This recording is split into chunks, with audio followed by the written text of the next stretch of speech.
काहीतरी तर पाहिजे असेल म्हणजे काहीच नाही पाहिजे. ज्ञानियाचे ठाई चौथ्याचे ठाई काहीच करणे नाही. त्याला काही करायचंच कारण नसते, पण भजन मात्र तो करत असतो. मुक्त होऊया काय बा करावे. मुक्त झालो तरी काय करायचं, कारण त्या वैकुंठात जाऊ नये आम्हाला भजनाचा आनंद मिळणार नाही, म्हणून आम्ही वैकुंठात जात नाही. त्यापेक्षा इथंच तुझं भजन गावं यातच आम्हाला आनंद आहे. बस भजन करत राहतात. त्यांना काही द्यायचं ठरवलं, भगवान म्हणतात ते काही मागतच नाही. पण मागत नाही म्हणून द्यायचं नाही असं असते काय. जे मागत नाही त्यांनाही आपण आपला विचार करून त्यांच्याप्रमाणे त्यांना दिलं पाहिजे. मग भगवान म्हणतात एवढी सेवा करतात, ज्यांनी काही मागितलं नाही त्यांना द्यावं. भगवान जबरदस्ती त्याला काही काही देत राहतात. पण दीयमानं न गृह्णन्ति मत्पाद सेवनं विना, त्याला जबरदस्ती जरी दिलं तरी तो घेत नाही एका गोष्टीशिवाय.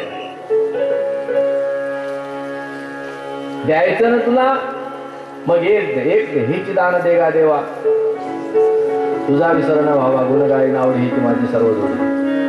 तुझं भजन माझ्याकडून व्हावं एवढंच दे बघता. हे नाथ मैं आपको कभी भूलू नहीं, सदा ही आपको याद करता रहूं, इसके सिवा और कुछ नहीं मुझे चाहिए. हमेशा आपकी याद बनी रहे, मेरे हृदय के भीतर आपकी स्मृति बनी रहे. मत्पाद सेवनं विना, तुझ्या चरण सेवेवाचून आम्हाला दुसरं काहीही नको आहे. असा तो सर्वात श्रेष्ठ महान भक्त आहे. जीवाच्या गतीचं वर्णन केलं की त्या जीवाच्या गती असतात. जीवाला अनेक प्रकारच्या गती प्राप्त होतात. जीव जन्माला येतो, कर्म करतो, कर्म करून मरतो, मेल्यानंतर पुन्हा तो केलेल्या कर्माप्रमाणे चंद्रलोकामध्ये जातो. त्याचा हिशोब कुठं असतो. पाप असेल तर नरकात, पुण्य असेल तर मग तो चंद्रलोकामध्ये जातो. आणि चंद्रलोकामध्ये काही पितृलोकात, काही चंद्रलोकात, काही स्वर्गात. तिथल्या पुण्यकर्माचा उपभोग संपल्यानंतर मग चंद्रलोकामधून तो मृत्यूलोकम अवाप्नोती या भूतलावर येत असतो. भूमीमध्ये प्रवेशित होत असतो. भूमीमध्ये प्रवेशित झाल्यानंतर जेव्हा आपण अन्नधान्य पेरतो तेव्हा तो त्या धान्याच्या रूपामध्ये त्या वृक्षात प्रवेश करत असतो. धान्यामध्ये जीवाचा प्रवेश असतो, परंतु हा सूक्ष्म लिंगात्मक जीव असतो असं वर्णन केलेलं आहे. त्या धान्यामधून मग तो पितृमुक्तान जादुर्यात, मग पित्याने खाल्लेल्या अन्नाच्या द्वारे तो पित्याच्या शरीरात प्रवेश करतो. माता पित्यांच्या शरीरामध्ये प्रवेशित होऊन तदनंतर तो प्रत्यक्ष जन्माला येत असतो. गर्भवासामध्ये जेव्हा तो असतो तेव्हा त्याला किती दुःख असतात, किती यातना असतात. कललम स्वेक रात्रेन, पहिल्या रात्रीच्या दिवशी तो फक्त कलल रूपामध्ये असतो. कलल म्हणजे पातळ द्रव रूपामध्ये पहिल्या रात्रीच्या वेळी असतो तो. त्याच्यानंतर 8 दिवसामध्ये त्याचा बोरासारखा आकार होतो. एका महिन्यामध्ये प्रत्यक्ष थोडासा आकार धारण करत असतो. 3 महिन्याचा झाला म्हणजे क्षुत्रुंगमया, मग त्याला भूक लागते, तहान लागते. 3 महिन्यानंतर त्याला जेव्हा भूक तहान लागायला लागते तेव्हा तो भुकेने व्याकुळ होतो आणि त्या परमात्म्याची प्रार्थना करतो, प्रभू भूक लागली पण तुम्हाला आवाज देत नाही. कधीतरी तुम्हाला आवाज ऐकू आला काही भूक लागली म्हटलं का त्यानं? कधी नाही म्हणत. आपल्याला कळतही नाही भूक लागली की नाही लागली. परंतु आपण खाल्लेल्या अन्नापासून मग भगवान परमात्मा त्याची व्यवस्था करतात. ह्या अन्नामधून निर्माण होणारा जो रस आहे, जो शरीराला पोषण करण्यासाठी लागत असतो, तोच दिव्य रस केवळ एका नाडीच्या द्वारे त्याच्या जठराग्नीपर्यंत पोचवायचं काम भगवान करतात. अशी पाईपलाईनची योजना भगवान करून देतात. मग त्या नाभीतल्या नाडीच्या द्वारे त्याच्यापर्यंत ते अन्न प्राप्त होत असते त्याला. आणि त्या अन्नापासून मग त्याला तुष्टी प्राप्त होते, प्रसन्नता होते आणि शरीराची पुष्टी होत जाते. त्याचं शरीर वाढत जाते. पण आजूबाजूने बघितलं तर त्याला संपूर्ण घाण असते. त्या घाणीमध्ये, त्या उष्णतेमध्ये तो पडलेला असतो. आता त्याला उष्णतेची पीडा होत असते. त्या उष्णतेच्या पिढीमध्ये कधी कधी त्याच्या आईला अशी इच्छा होत असते, चांगलं थंड थंड खात राहावं, दही खावं, पंचामृत खावं, चपात्या खाव्या. पण नाही, त्याची आई काय म्हणते, असा हिरव्या मिरचीचा ठेसान कैण्याची भाकरच खावी वाटते. हिरव्या मिरच्यांचा ठेचा जर खाल्ला तर ठेचा खाल्ल्यानंतर मग पोटामध्ये आग होत असते. आग झाली म्हणजे त्या लहान गर्भातल्या बालकाला सुद्धा त्रास होत असतो. म्हणून तो इकडच्या तिकडे अतिशय व्याकुळ होतो. जसे दिवस जातात त्याची व्याकुळता वाढत जाते, तो मोठा होत जातो. मोठा होत गेला म्हणजे मग त्याला त्याचं घर लहान पडते. नाहीतरी माणसाला पूर्वीच्या काळी एवढाली घरं होती कुठं आपल्याकडे. जेव्हा एका रूम मध्ये राहतो तेव्हा ही अडचणच. म्हणतो याच्यापेक्षा थोडस मोठं असतं तर बरं झालं असतं. आपलं इकडच्या बाजूला पाण्याचं ठेवलं असतं, इकडे ठेवला असता म्हणजे मध्ये झोपायला जागा झाली असती. जास्त गरज नाही पण तेवढं पाहिजे होतं. काही दिवसानं 4 रूमचा बंगला बांधला, तो म्हणतो थोडस आणखी इकडचं बांधलं असतं तर बरं झालं असतं. हे कमी पडतं थोडस. जेवढंही बांधत राहू द्या तरी त्याला जागा कमीच पडते. मग ह्याही जीवाला पुढे चालून पोटामध्ये गर्भामध्ये जागा कमी पडायला लागते आणि त्या अडचणीमध्ये तो पडतो. मग भगवंताची प्रार्थना करतो, प्रभू एक वेळ करिया दुःख वेगळे, या दुःखापासून मला मुक्त कर, या गर्भाच्या जाळ्यातून मुक्त कर, बाहेर काढ. किती दुःख आहे म्हणून प्रार्थना करतो परमात्म्याची. तसा प्रसूती वायू येतो, त्याला बाहेर ढकलून देतो, बाहेर येतो. बाहेर आल्यानंतर मग अज्ञानाचा पडदा त्याच्या बुद्धीवर येत असतो आणि अज्ञानाने मग तो घेरला जातो. अगोदर त्याला ज्ञान होतं, जाणीव होती, म्हणून त्या परमात्म्याची उपासना करायचं, प्रार्थना करायचं की देवा मला यातून बाहेर काढ, मी तुला कधी विसरणार नाही. पण बाहेर आल्यावर ज्ञान समाप्त होते, लोप पावते आणि अज्ञानामध्ये तो लीन होतो. अज्ञानाचा पडदा आल्यामुळे मग तो म्हणतो कोहम कोहम. कधी म्हणतो करार केला होता तुझ्याशी, कधी तुला प्रार्थना केली होती, कधी सांगितलं होतं की मी तुला विसरणार नाही म्हणून. कोहम त्याचा अर्थ आहे मी कोण. अर्थात अज्ञानामुळे स्वतःच भान तो विसरतो आणि मी कोण हा जो प्रश्न त्याला निर्माण झाला त्याचं उत्तर शोधण्यासाठी प्रयत्न करायलाही त्याला वेळ मिळत. वास्तविक ज्ञानेश्वर महाराज म्हणतात, जो प्रश्न तुला जन्माला येता बरोबर पडला त्या प्रश्नाचा विचार आयुष्यभर कर आणि त्याचं उत्तर मिळव. मी कोण आहे, मी हा कोण करावा विचार म्हणे ज्ञानेश्वर. मग हा विचार करावा, मी कोण आहे. कोहम कथमिदं जातः को वा कर्तास्ते विद्यते. या जगाचा निर्माता कोण आहे, मी कोण आहे, जग कुठून निर्माण झालेला आहे, कोण याचा पालन करताय, शेवटी मला पुढे जायचं आहे, हा सविस्तर विचार करावा. अशा प्रकारे जन्माला आल्यानंतर मग पुढे मोठा होतो आणि यामध्ये तो लीन होत असतो. पुन्हा कर्म करत राहतो. कर्म केलं का पुन्हा मरतो आणि पुन्हा त्या कर्मानुसार पुन्हा तो जन्माला येतो. अशी याची ही यात्रा सुरूच राहत असते पण समाप्त होत नाही. त्याला समाप्त होण्यासाठी मग जो अखंड नामस्मरण करतो मग त्या नामस्मरणानेच त्याला भगवत भक्तीच्या योगाने त्याच्या जन्म मरणाच्या खेपा समाप्त होत असतात. जन्म मरणापासून तो मुक्त होत असतो. श्री बालकृष्ण भगवान की जय. पुढे चतुर्थ स्कंदाचा प्रारंभ करतात. आकुती देवहूती, आकुती ऋषीमुनीला दिलेली आहे, देवहूती कर्दमुनीला दिलेली आहे, प्रसूती दक्ष प्रजापतीला दिलेली आहे, कर्दम मनुराजाची कन्या. आणि प्रसूतीची जी प्रसूतीला जी दक्षाला दिली तर प्रसूतीला 16 कन्या झालेल्या आहेत. त्यामध्ये सर्वात लहान जी आहे ती सती आहे आणि सर्वात लहान जावई जो आहे तो भगवान शंकर आहे. सतीला भगवान शंकराला दिलेली आहे. एक वेळ दक्ष प्रजापतीला मोठं वैभव प्राप्त झालं आणि दक्ष प्रजापतीने मग मोठं यज्ञ करण्याचं ठरवलं. दक्ष प्रजापतीने मोठा यज्ञ केला. सर्व देवतांना निमंत्रण दिलेलं आहे पण भगवान शंकराला निमंत्रण नाही दिलं. सर्व देवता आलेले आहेत, यज्ञाला प्रारंभ झालेला आहे. काही देवता विमानात बसून येतात आणि येता येता कैलास पर्वतावरून येतात. मग त्याला आता कैलास पर्वतावरून चाललो तर काय करावं, जाऊ भगवान शंकरांचं दर्शन करून. म्हणून भगवान शंकराकडे येतात, दर्शन करतात. पार्वती मातेने विचारलं, सर्वच्या सर्व गर्दी कुणीकडे आहे म्हटले बालेगाव. तुम्हाला माहिती नाही सप्ताह चालू आहे. नाही संध्याकाळी गाड्या मावत नसतील इकडे आजूबाजूला. एवढे दूर दूरवरून गाड्या घेऊन येतात लोक. अगं तुझ्या वडिलांच्या घरी एवढा मोठा यज्ञ आणि तुला माहिती नाही. तू म्हणजे मला निमंत्रणच नाही आलेलं.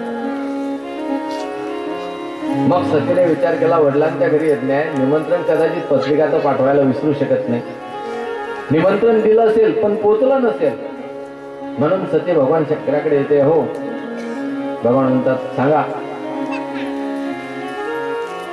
सतीने सांगितलं माझ्या पित्याच्या घरी मोठा यज्ञ आयोजित केलेला आहे, म्हणून यज्ञासाठी जावं असं वाटतंय, पण निमंत्रण आलेलं आहे काय.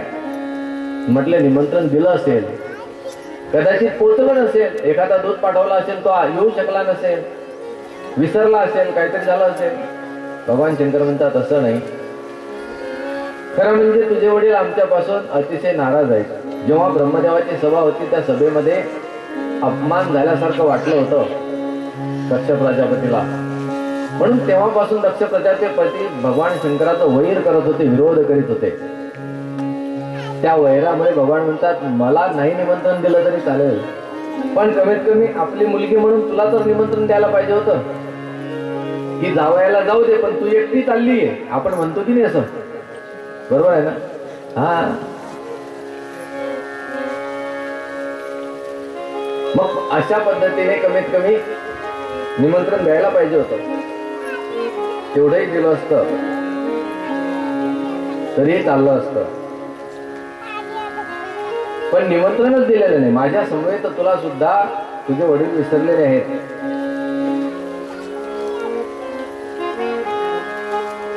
सतीने सांगितलं पण पित्याच्या घरी निमंत्रण नसलं तरी जावं, पतीच्या घरी निमंत्रण नसलं तरी जावं, मित्राच्या घरी निमंत्रण नसलं तरी जावं असा विधी आहे.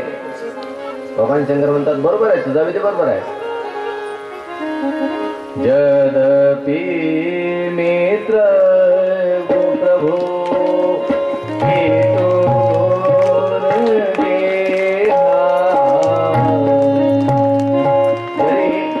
मित्राच्या घरी पित्याच्या घरी निमंत्रण नसताना जरी जावं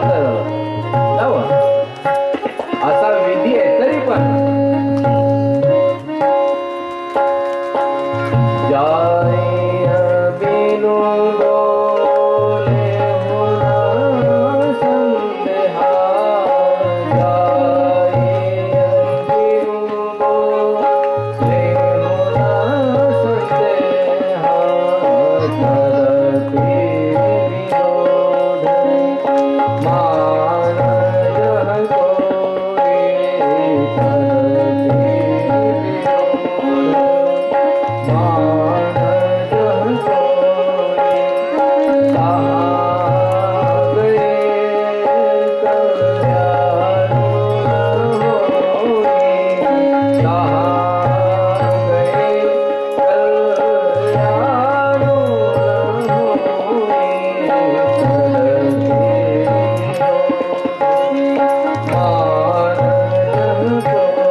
मित्राच्या घरी पित्याच्या घरी प्रभूच्या घरी स्वामीच्या घरी न निमंत्रणाने जावं असा विधी आहे. पण तरीही तिथं गेल्यानंतर जर आपला विरोध असेल, कोणी मान देत नसेल, तर तिथं गेल्यानंतर आपलं कल्याण होत नाही, अकल्याणच होत असते. आणि सती तुझे वडील अपमान करतील, मान देणार नाही, तुला कोणीही स्वागत करणार नाही, म्हणून जाऊ नकोस. सतीने सांगितलं तुम्ही आज्ञा द्या, माझ्या वडिलांच्या घरी आहे, सगळे माझा आदर करतील, मला जाऊ द्या. भगवान शंकर म्हणतात जायला हरकत नाही, पण तुला तिथं झालेला अपमान सहन होणार नाही. सती म्हणते माझं मी पाहून घेईल, तुम्हाला करायचं तुम्ही हो म्हणा. भगवान म्हणतात नाही जाऊ नकोस, बघा तुम्ही नाही म्हटलं तरी मी जाणारच आहे, पण तुम्ही हो म्हणा. भगवान म्हणतात ठीक आहे, जायचंच आहे, तुझा आग्रहच आहे तर जा. शृंगी भृंगींना सोबत दिलेला आहे. सतीच्या समवेत गोस्वामी तुलसीदासजीने वर्णन केलं आहे की सतीने काही आपली शिंग वगैरे अशी जी साधनं होती ना वादनाची, संगीताची, ही सोबत घेतलेली आहे. अर्थात सतीला सुद्धा संगीताचा छंद असावा.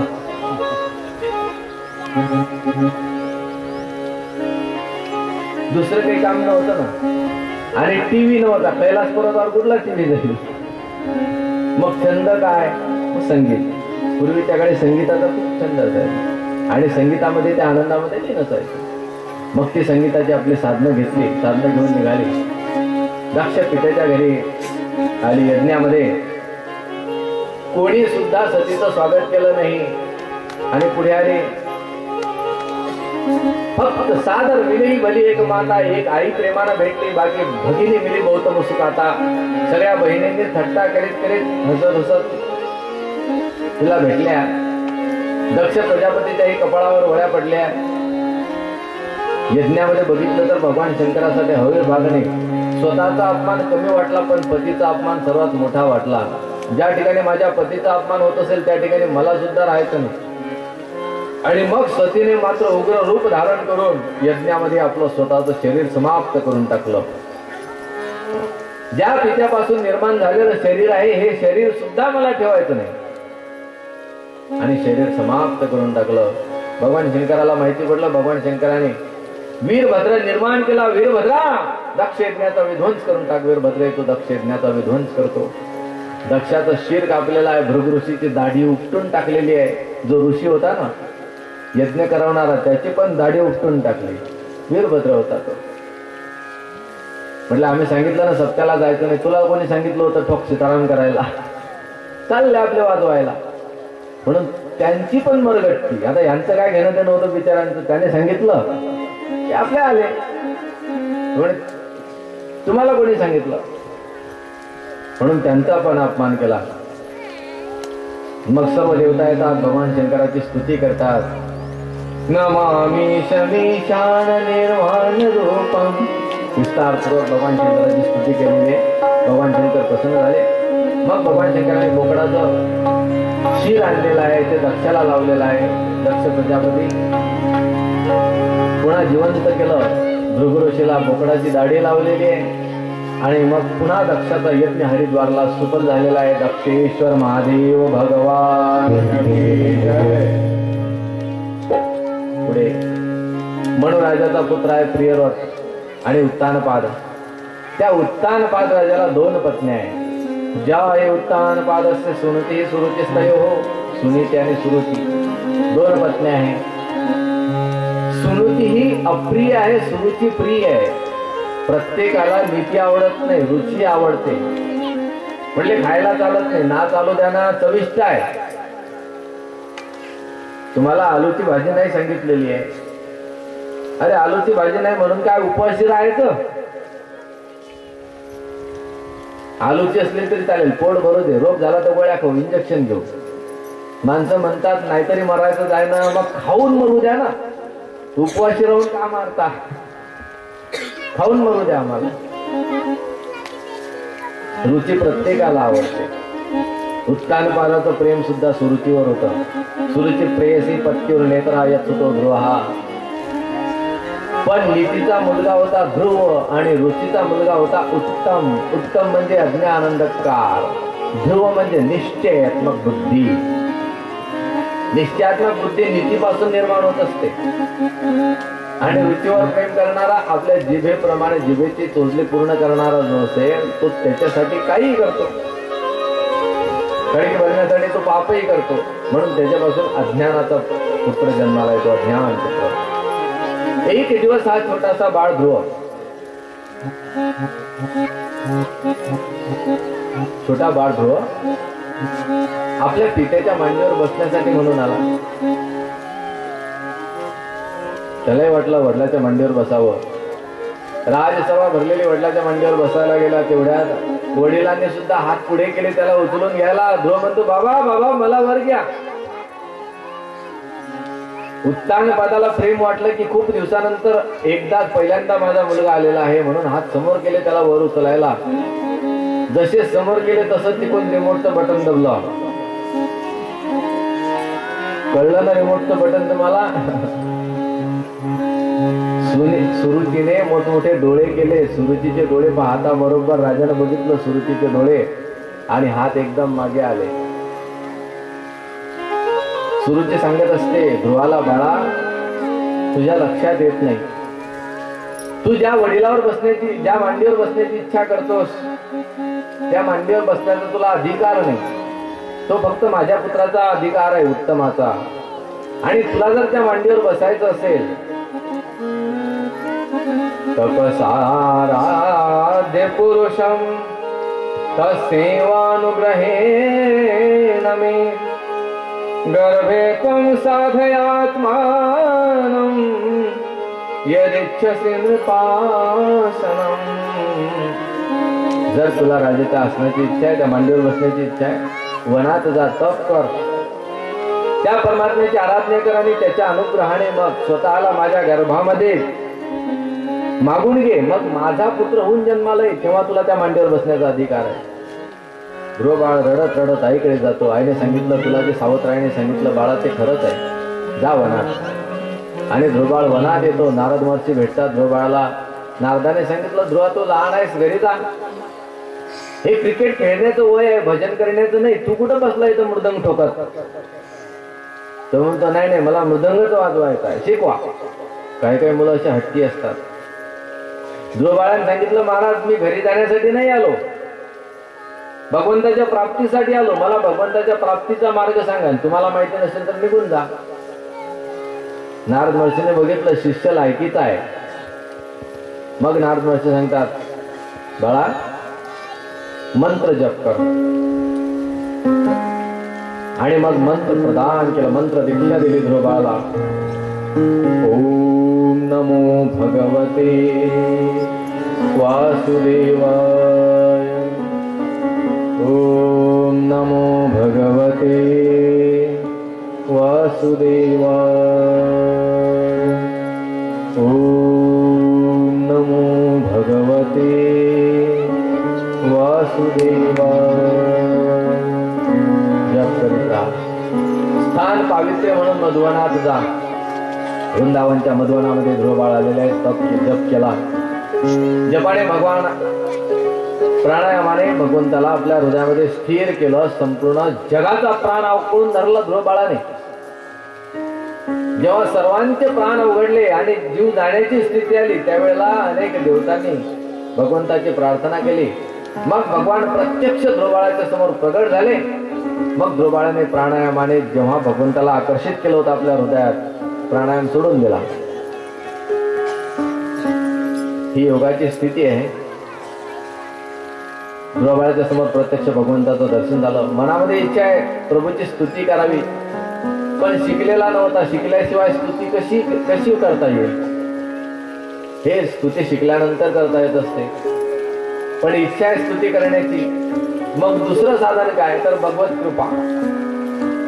भगवंताने आपला कपोल शंख काढला, ध्रुव बाळाला स्पर्श केला. मग कपोल शंखे शिवतले आणि वेदाची हिमती ठेले ते लागला. बोलो योंत प्रविश्य मम वाचमी माम प्रसोत्ताम. अतिशय सुंदर भगवान परमात्म्याची स्तुती केलेली आहे. गोड संजीवयत्य किल शक्तिधर स्वधाम्ना अन्यांश हस्तचरण श्रवणत्वगादीन् प्राणान् नमो भगवते पुरुषाय तुभ्यम्. हे प्राणस्वरूप भगवान तुम्हाला वंदन असेल. जो चैतन्य रूपाने संपूर्ण शरीरामध्ये हात पाय सर्वांना संचालित करत असतो, त्या परमात्म्याला वंदन आहे. विशाल स्तुती केली.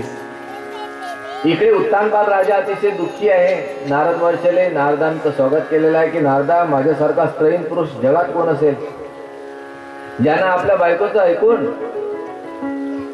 प्रिय पुत्राला आपल्यापासून दूर केलं. माझा मुलगा कुठं असेल? वनात निघून गेलेला आहे. वाघ सिंहाने तर खाल्ला नसेल. नारद म्हणतात, राजा पश्चाताप झाला आणि तुला चांगला आहे, चिंता करू नको. जो वनात गेला तो माझा चेला झालेला आहे, तू चिंता करू नको. बस महाराज तुमचा चेला आहे ना, मग काही वांधा नाही, मग काही चिंता नाही. तो आता परत येणार आहे. त्याच्या स्वागताची तयारी कर. उत्तानपाद राजा आपला पुत्र येणार म्हणून सर्व सैन्याला घेऊन, अनेक ब्राह्मणांना घेऊन नगराच्या महाद्वारावर आलेले. माझा पुत्र येत आहे, माझा पुत्र येत आहे. आणि जेव्हा ध्रुव बाळ आले, रथामध्ये बसलेले होते उत्तानपाद राजा. दुसऱ्या रथामध्ये सुनीती माता आणि सुरुची माता एकदम उत्तानपाद राजाकडे धावून आले. उत्तानपाद राजाने आशीर्वाद दिला, आलिंगन दिलं दूर. तदनंतर सुरुची आणि सुनीती दोन माता एका रथात बसलेल्या होत्या. आज उत्तानपादही सुधारलेला होता. मग आता कोणत्या मातेला अगोदर भेटावं? जसं रामचंद्र प्रभू वनातून आल्यानंतर सर्वप्रथम प्रथम राम भेटे कैकेयी, प्रथम राम भेटे कैकेयी, कैकेयीला भेटले. त्याप्रमाणे ध्रुवबाळ सर्वप्रथम सुरुची मातेला भेटले. सुरुची मातेने सुरुची स्तम समुत्थाप्य पादावनतमर्भकम् परेष्वज्याह जीवेति बाष्पगद्गदया गिरा. शरीर वाणी कुंठित झालेले आहे, शरीरावर रोमांच उभे राहिलेले आहेत. सुरुचीच्या आलिंगन दिलं ध्रुव बाळाला, आपल्या हृदयाशी लावला आणि आशीर्वाद दिला की बाळा चिरंजीवी हो. ज्या मातेने वनात काढून दिला आज तीच माता चिरंजीवी हो म्हणून आशीर्वाद देते. ज्याचा सखा हरी तयावरी विश्व कृपा करी. आणि तदनंतर ध्रुवबाळ राजा होत असतो. यक्षांचं युद्ध होत असते, कारण यक्षांकडून उत्तम मारला जात असतो म्हणून यक्षाबरोबर ध्रुवबाळात युद्ध होत असते. म्हणून राजा येऊन युद्धापासून परावृत्त करतात. युद्धापासून थांबवलं की हा सज्जनाचा धर्म नव्हे युद्ध करणे. ध्रुवा, उत्तमाला आपापल्या कर्माप्रमाणे फलप्राप्ती झाली, त्यामध्ये यक्षांचा दोष नाही, म्हणून तो यक्षांना मारू नकोस. पुढे ध्रुवबाळाच्या परम गतीचं वर्णन आहे की दिव्य गती जी ध्रुवबाळाला प्राप्त झाली. हरिद्वारला ऋषिकेशला जाऊन ध्रुवबाळाने तपश्चर्या केलेली आहे. जिथं लक्ष्मण झुला आहे त्याला म्हणतात ध्रुवजी का टीला. त्या ठिकाणी ध्रुवबाळाने तपश्चर्या केली. दिव्य विमानात बसून ध्रुवबाळ गेले आणि ध्रुवबाळांच्या मातेला सुद्धा दिव्य गती प्राप्त झाली. ज्या पुत्राने एवढी साधना केली त्याच्या मातेलाही ती गती प्राप्त होत असते. पुढे ध्रुवबाळाच्या वंशावळीचं वर्णन केलेलं आहे. पंचमस्कंदामध्ये प्रियव्रत राजाची कथा आहे. मनु राजाचा दुसरा पुत्र आहे प्रियव्रत. हा प्रियव्रत गृहस्थाश्रमामध्ये राहूनही गृहे अरमत जन्मूल हा कर्मबंध. हा ज्या गृहस्थाश्रमाचं मूळ म्हणजे कर्माचा बंध आहे, पण तरीही त्याचा उद्धार कसा झाला जो मुक्त संघांचा होत असतो. शुकाचार्य म्हणतात संसार बाधक नसतो, तर जे प्रपंचात राहत असतात पण त्यांच्यात प्रपंच राहत नसतो. श्रीमद चरणारविंद मकरंद सावेशित चेतसा, अशा प्रकारचं ज्याचं जीवन आहे. भगवान परमात्म्याच्या चरणारविंद रसामध्ये मकरंद रस सेवन करण्यासारख्या भ्रमराप्रमाणे ज्याने आपलं मन लावलेलं आहे, तो जरी प्रपंचात असला, घरामध्ये असला, तरी सुद्धा ते घर त्याला बाधक होत नाही. तो संन्यासापेक्षाही मोठा असतो, कारण ही स्थिती लवकर प्राप्त होत नाही. जशी योग्याची समाधी त्याप्रमाणे भक्ताचा हा आनंद भजनाचा, परंतु तो सर्व संग परित्यागपूर्वक त्यामध्ये लीन असावा. हा भक्ताचा आनंद आहे. महागृहस्थाश्रमात राहत असला तरी तो आश्रम त्याला बाधक होत नाही. अशा प्रकारे त्या प्रियव्रताला दिव्य गतीची प्राप्ती झालेली आहे. आणि पुढे या प्रियव्रताच्या कुळामध्ये अग्निद्र राजा झालेला आहे. ज्या अग्निद्राचा पूर्वचितीशी विवाह झाला. पूर्वचिती अप्सरा येत असते, अग्निद्राबरोबर विवाह करत असते. पुढे नाभी ऋषी झाले, ऋषभदेव झाले आणि ऋषभदेवाने आपल्या 100 पुत्रांना उपदेश दिलेला आहे. ऋषभदेव म्हणतात नायम देहो देव भाजा नृलोके. हा देह उपभोगा करता नाही. बडे भाग मानुष्यतन पावा, सुर दुर्लभ सब ग्रंथनी गावा. अतिशय भाग्यानं मनुष्य शरीर प्राप्त झालेला आहे. देवतांनी सुद्धा याचं वर्णन केलेलं आहे. ऋषभदेवाचा उपदेश होता. मुलांना उपदेश दिला. 9 मुलं हे 9 नारायण बनले. कवी हरी अंतरिक्ष प्रबुद्ध पिप्पलायन आदी करून 9 नारायणाची जी कथा आहे एकनाथी भागवतामध्ये, हे नवनारायण ऋषभदेवाचे पुत्र. एक मोठा मुलगा होता, तो भरत होता. आणि भरत इतर मुलांना घेऊन राज्य गादीवर भरताला बसवलं. ऋषभदेवाने राज्याचा त्याग केला, वनामध्ये निघून गेले. ऋषभ बनले. ऋषभदेवाचा हा जैन संप्रदायाचा प्रारंभ आहे. सर्वात पहिले तीर्थंकर जैन संप्रदायाचे ऋषभदेवजी महाराज, जे अतिशय खडतर तपश्चर्या आहे ती ऋषभदेवांनी केलेली आहे. आणि वनामध्येच आपलं शरीर अग्नीमध्ये समर्पित केलेलं आहे. तदनंतर भरताचं वर्णन आहे. भरताचं राज्य होतं विशाल. सर्व सुख भरताच्या त्यांनी लोळण घेत होती. पण अंतसमयी साधना करावी म्हणून भरताने राज्याचा परित्याग केला. पुत्रांच्या स्वाधीन करून वनामध्ये आला. गंडकी नदीच्या किनाऱ्यावर आश्रम तयार केला नेपाळकडे. ज्या गंडकीमध्ये अनेक शालिग्राम असतात त्या गंडकीच्या किनारी आश्रम तयार केला. त्या आश्रमामध्ये मग दररोज त्रिकाल संध्या स्नान वगैरे करायचं, साधना करायची, भजन ध्यान कीर्तन सगळं करत राहायचं साधना. एक वेळ अशी आली, प्रारब्धानुसार गंडकी नदीवर स्नान करण्यासाठी गेले. तेवढ्यात एक हरिणी आलेली आहे, गर्भवती होती. वाघाची दरकाळी ऐकून हरिणीने उडी मारली. तेवढ्यात तिचा प्रसव काळ होता. म्हणून तिचं जे पिल्लू होतं ते पिल्लू पाण्यामध्ये पडलं. ते वाहायला लागलं. भरताने बघितलं, अरे अरे अरे अरे. मग भरताने त्याला उचलून घेतलं. आपले स्नान संध्या सोडून दिली. त्याला घरी आणलं, त्याला वाचवलं. मग त्याच्यावर भरत महाराज प्रेम करू लागले. त्या भरताने हरिणीच्या पिल्लावर दया केली, हे वाईट नाही केलं. पण एवढी दया केली, त्याला आश्रमात आणलं, हे वाईट नाही केलं. पण त्याला आपल्या हृदयात स्थान दिलं, हे वाईट केलं. माणसानं सगळीकडे राहावं, पण हृदयात स्थान मात्र कोणालाही देऊ नये. हृदयामध्ये जर स्थान दिलं तर ते त्याला बाधक ठरत असतं. म्हणून त्याला हृदयात स्थान देऊ नये. त्याला वैर झालं, एकतर वैर किंवा प्रेम. एक वेळ वैर परवडलं, पण प्रेम नाही परवडत. त्या वैरापेक्षा हे प्रेम अतिशय वाईट असते. म्हणून वैर अथवा प्रेम जे काही करायचं असेल तर ते केवळ देवाचं करावं. पुढे तोच विषय येणार आहे. भरताला बाधक ठरलं. पुढच्या जन्मात भरत सुद्धा वासनेप्रमाणे हरिणीच्या जन्मात गेले. तो हरिणीचा जन्म श्रीकृष्ण गोविंद हरे मुरारे म्हणत म्हणत संपवला. आणि तदनंतर पुन्हा त्यांना एक ब्राह्मणाच्या उदरी चांगला जन्म प्राप्त झाला. आता सावधान होते भरत महाराज. काही बोलत नव्हते, गायत्री जप करत नव्हते, ज्ञान सगळं होतं, उपजत ज्ञानी अशा प्रकारचे भरत महाराज होते. पण काहीच बोलत नव्हते. आई वडील निघून गेल्यानंतर भावांनी शेतात कामाला लावलं. म्हटले इथंच रक्षण कर. गुरं ढोरं आली खायला. भरत महाराज म्हणतात, खाने वाला राम खिलाने वाला राम, उसको मारने का मेरा क्या है काम. यारे चिमण्यांनो, दाणे खायला चिमण्यांना बोलवायचे का? तुमचंच आहे सगळं काही, रामाचं आहे सगळं काही, देवाचं आहे.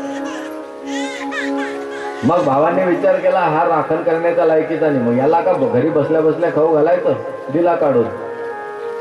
जे एका झाडाखाली बसले भिल्ल राजाला सापडले, भिल्ल राजाच्या दूतांना सापडले. जे बळी शोधत होते म्हणून त्यांनी पकडून नेला. भिल्ल राजाने देवी समोर उभं केलेलं आहे. हातामध्ये तलवार आहे. पण भरत महाराजांना भीती नाही. देवी मातेची प्रार्थना करतात, देवी माते तू तर माझी आई आहेस आणि तुझ्या समोर मला काय भीती आहे. कोणत्याही पुत्राला आपल्या मातेच्या समोर भीती नसते, म्हणून मलाही कोणती भीती नाही. न तातो न माता न बंधो न दाता गती स्वं त्वमेका भवानी. न तातो न माता न बंधुर न दाता. मला कोणी दुसरी तात नाही, कोणी बंधू नाही, कोणी माता नाही. सर्व काही गती माझी तूच आहेस. गतेस्त्वं भवानी.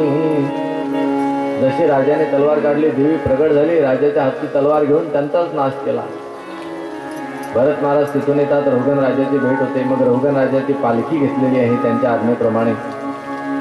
पालखी जशी उड्या मारत भरत महाराज चालत, रघुगण राजा कुपित व्हायचा आणि प्रकुपित होऊन मग भरताला म्हणायचं, स्थैल्यम कार्शम व्यादया आदया तू जणू काही फार जाड झालास, फार बारीक झालास, तुझ्याकडून पालखी घेतल्या जात नाही काय, ओझं वाहवल्या जात नाही काय?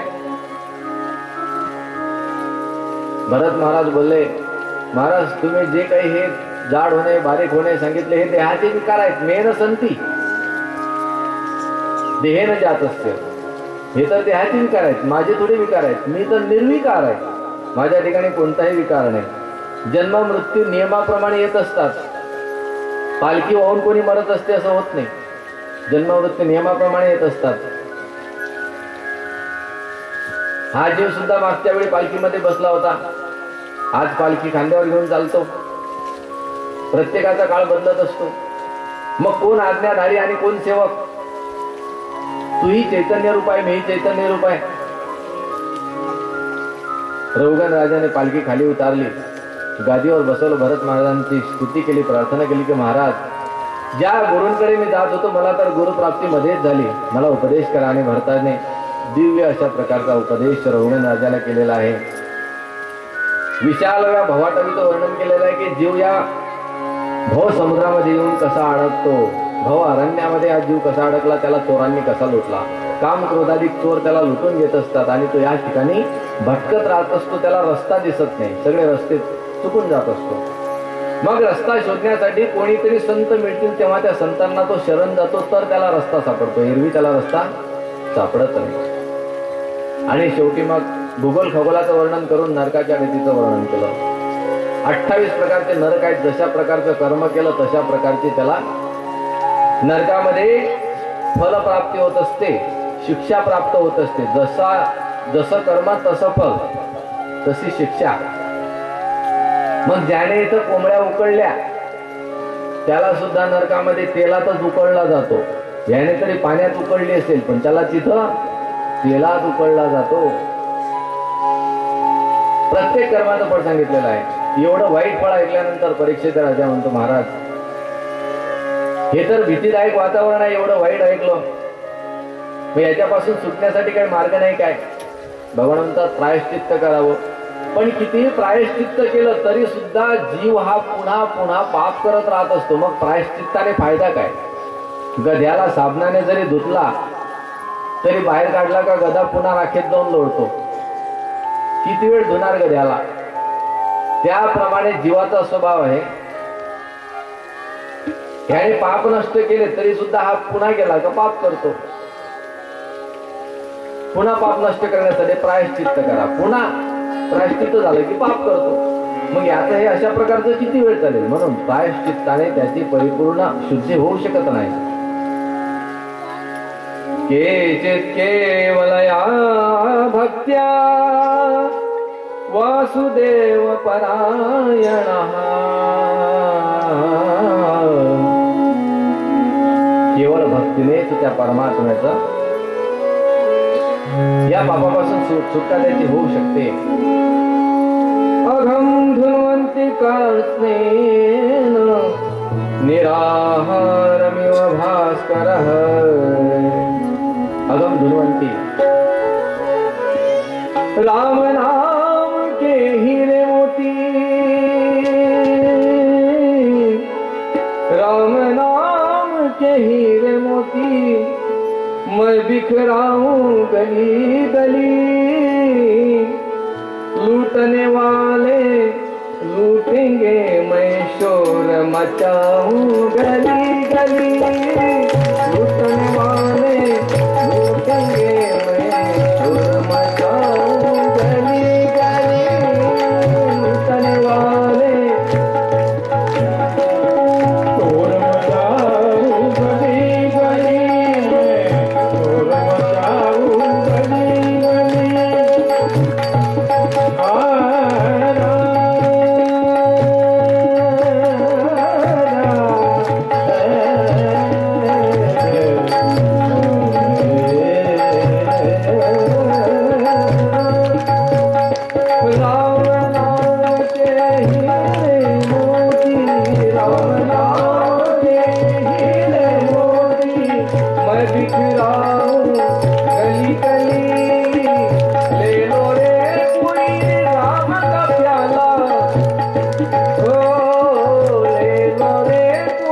राम का प्याला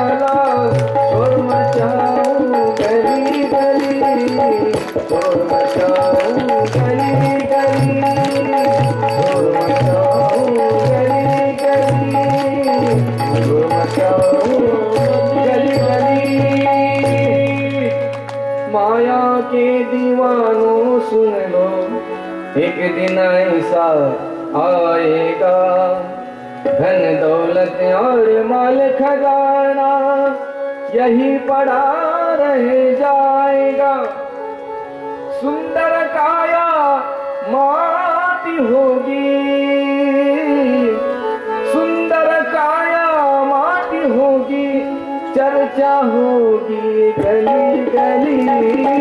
शोर मचाओ गली गली में, शोर मचाओ गली गली में, शोर मचाओ गली गली में, अरे मचाओ गली गली में, शोर मचाओ गली गली में। अतिशय दिव्य कर्म करणारा ब्राह्मण साधनानिष्ठ रस्त्याने जात असताना त्याने डोळ्यांनी वाईट कर्म बघितलं। एका वेश्येचं दर्शन झालं आणि त्याच वेश्येच्या स्वाधीन स्वतःचं जीवन करून टाकलं। तिच्यापासून 9 मुलं झाली। एवढा लीन झाला, सगळं ब्राह्मण कर्म सोडून दिलं। नुसता जातीचाच ब्राह्मण शिल्लक राहिला होता, वास्तविक मनाचा ब्राह्मणच शिल्लक राहिला नव्हता।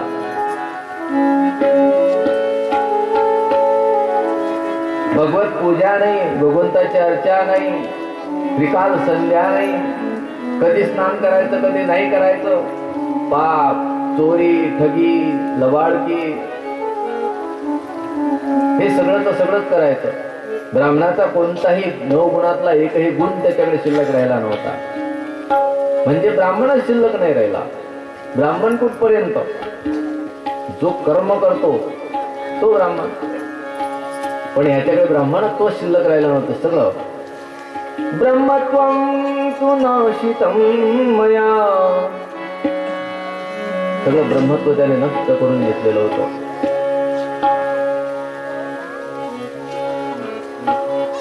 आणि मग योगायोगाने सर्व संत एकदा गावामध्ये आले। त्यांनी जेवणासाठी स्थान विचारलं लोकांना की ब्राह्मणाचं घर कोणतं आहे। काही मुलांनी ते अजमेळाचं घर दाखवलं, जा ते ब्राह्मणाचं घर आहे। मुलांनी थट्टा म्हणून दाखवलं, पण ऋषीमुनी त्याच्या घरी गेले। घरी गेल्यानंतर वेश्येने बघितलं की आयुष्यात पहिल्यांदा माझ्याकडे संत आलेले आहेत, म्हणून तिने स्वागत केलं। ऋषीमुनींनी भोजन मागितलं, भोजन दिलं। मग ऋषीमुनींनी विचारलं मालक कुठं आहे, यजमान कुठं आहे? मग तिने सांगितलं महाराज यजमान यायच्या अगोदर तुम्ही निघून जा। जर त्यांना कळलं की तुम्ही आले होते ना मग काही खरं नाही। म्हटले का? त्यांचं डोकं बिघडेल आहे। म्हटले मुलांनी सांगितलं ब्राह्मणाचं घर आहे। ब्राह्मणाचं नाही म्हणे, हे माझं घर आहे वेश्येचं, पण ब्राह्मण माझ्या घरी येऊन राहतो, माझे ते पती बनलेले आहेत, म्हणून त्यांचं ब्रह्मत्व कुठे शिल्लक आहे, त्यांना काहीच आवडत नाही। ऋषीमुनी म्हणतात काही असू दे, पण आम्ही जेवलो फुकट तर खाणार नाही, आमचा स्वभाव आहे। ज्याची खावे पोळी त्याची वाजवावी टाळी, ज्याचे खावे त्याचे गावे, असा विधी आहे। म्हणून तुझं खाल्लं तर आता तुमचं कल्याण केल्याशिवाय मला जाता येणार नाही, आम्ही वाट बघत बसणार आहे। थांबले। अजमेळाला आल्यानंतर विचारलं हे कोण आहे?